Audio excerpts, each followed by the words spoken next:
Na verdade, as relações dos Estados Unidos com a América Latina durante o século XIX e também durante o século XX foram baseadas em doutrinas.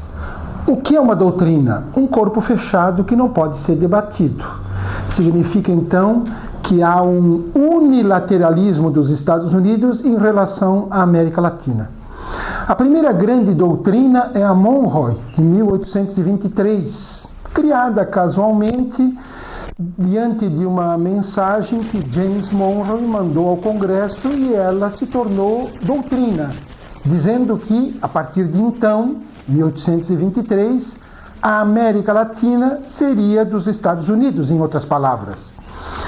Inicialmente ela se tornou uma doutrina muito simpática à América Latina porque impedia o avanço do colonialismo europeu sobre o nosso continente, dava uma segurança regional, já que proibia o uso do militarismo para cobrar dívidas externas e, ao mesmo tempo, não permitia que as colônias já da Europa continuassem a crescer no continente. Só que esta doutrina, ela tinha um objetivo muito claro, é que a Europa já tinha novas lideranças e era preciso que os Estados Unidos se apossassem da América Latina. Tanto é que foi a Revolução Cubana, 150 anos depois, quem questionou e venceu pela primeira vez a doutrina Monroe. A segunda grande doutrina que vai dominar as relações dos Estados Unidos com a América Latina é a doutrina do Destino Manifesto. O que é o Destino Manifesto? 1831. É, na realidade, um corpo de ideias religiosas na qual os líderes dos Estados Unidos se consideram escolhidos por Deus para levar a civilização aos bárbaros. Eles são civilizados, os outros são os bárbaros. E olha, se Deus nos escolhe, significa que Deus está conosco. Como diz o Salmo, embora caia 1000 à tua direita e 10.000 à tua esquerda, tu, porém, não serás atingido. Foi o que leu Obama agora, no dia 11 de setembro, quando comemorou os 10 anos dos atentados às Torres Gêmeas. O que ele disse, lendo um versículo da Bíblia? Pode-se derreter as montanhas, a nossa nação não será atingida, vencerá. Na realidade, o Destino Manifesto serviu para se apossar do território da América Latina, e principalmente dos territórios do México e do Caribe. O México perdeu, com a doutrina do Destino Manifesto, 1.400.000 quilômetros quadrados. Significa mais ou menos o tamanho do México hoje. Esta doutrina, então, se desenvolveu durante a década de 1830 e também durante a década de 1840. E o grande impulsor dessa doutrina foi um presidente estadunidense que se chamava James Polk. Então, foi a doutrina que se apropriou do território dos Estados da América Latina. E a doutrina Monroe foi a doutrina que provocou a balcanização da América Latina. Vejam, duas coisas importantíssimas. Uma nos divide, a outra se apropria. Também temos uma outra grande doutrina, que é o pan-americanismo. Essa é de 1890. Essa doutrina vem baseada já na Guerra Civil dos Estados Unidos. Como eles se tornaram uma grande potência, o monopólio do Norte venceu o escravismo do Sul, e o monopólio precisa, obviamente, de mercados para vender os seus produtos. Essa doutrina, tocada pelo secretário de Estado, James Blaine, vai fazer o seguinte: vai dizer, a partir do momento que os Estados Unidos querem a América Latina como mercado, querem a América Latina como mão de obra, querem a América Latina como produtos para comprar como mercado para comprar os seus produtos. E essa doutrina vai estabelecer a ideia, por meio de um congresso chamado o Congresso de Washington, de que toda a região será um mercado cativo. Quem vai denunciar com todas as letras este pan-americanismo será José Martí, o cubano, que nesse momento morava em Nova York, era jornalista e escrevia matérias para o La Nación de Buenos Aires. O pan-americanismo, portanto, é o momento em que os Estados Unidos já são um país pré-monopolista, avançando para o imperialismo e se apossando do mercado que é a América Latina. Bom, temos aí uma outra doutrina que não leva o nome de doutrina, embora se comporte como tal. É a política da boa vizinhança. Essa é do Franklin Delano Roosevelt, 1933, e tem como objetivo tirar os Estados Unidos da Grande Depressão e trazer a América Latina mais ainda para os interesses dos Estados Unidos. Por quê?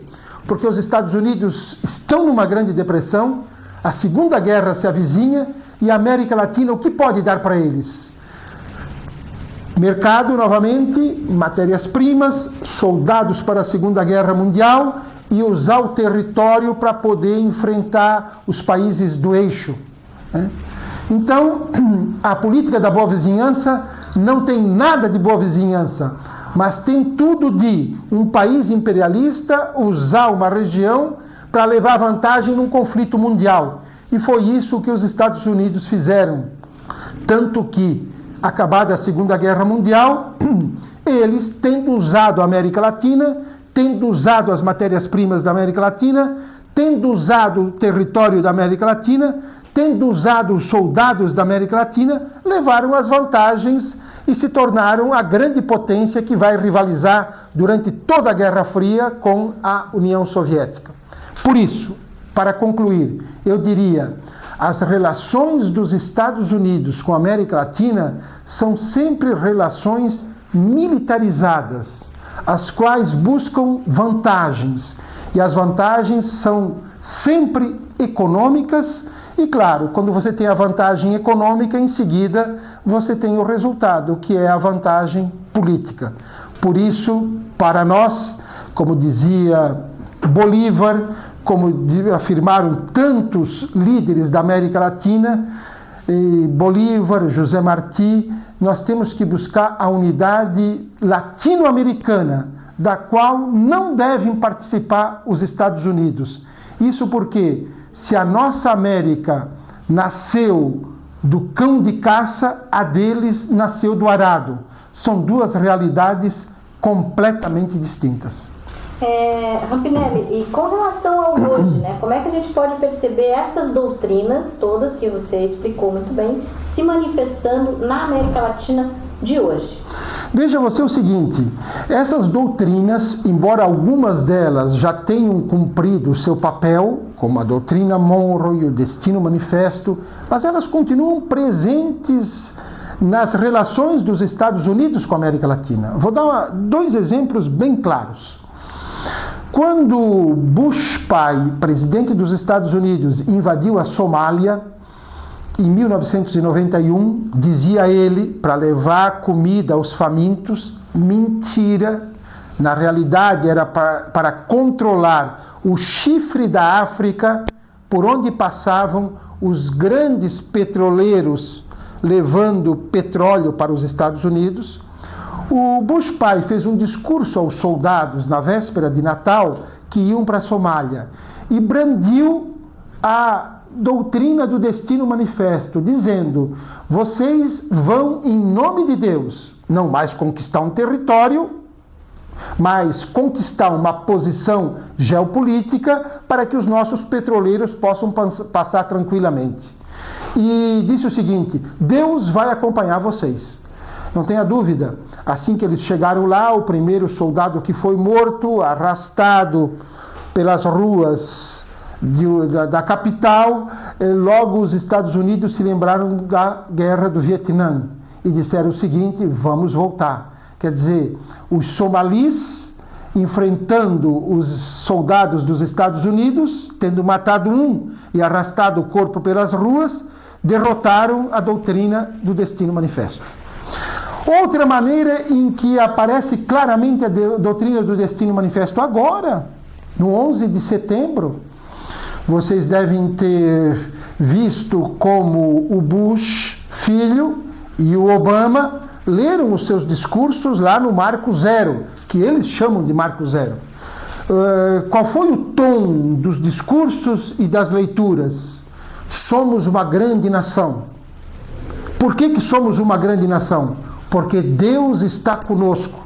Se Deus está conosco e somos uma grande nação, não são aviões que derrubam as nossas torres ou que atingem o Pentágono que vão nos afetar. E nós sabemos que foram profundamente afetados. O coração do império foi atacado. E muitas vezes a gente fala muito das Torres Gêmeas e esquece do Pentágono, que é ali onde se gestam as políticas militaristas que vão para todo o mundo. Então, são dois exemplos em que as doutrinas chegam aos dias de hoje. E outros exemplos nós temos quando se organizam aí os tratados internacionais. O que os Estados Unidos sempre dizem? Estamos todos juntos. Somos pan-americanos, os Jogos Pan-Americanos. Se estamos todos juntos, somos todos iguais. Bom, qual é a leitura? Somos todos iguais, só que vocês são fortes e nós estamos débeis. Portanto, não podemos estar juntos e dizer que somos iguais. Então, são doutrinas que a gente não percebe, mas que elas chegam aos dias de hoje e afetam as relações atuais dos Estados Unidos com a América Latina. Por isso, para entender as relações dos Estados Unidos com a América Latina, nada melhor do que ler sobre o ontem para entender o hoje e assim poder prever o futuro.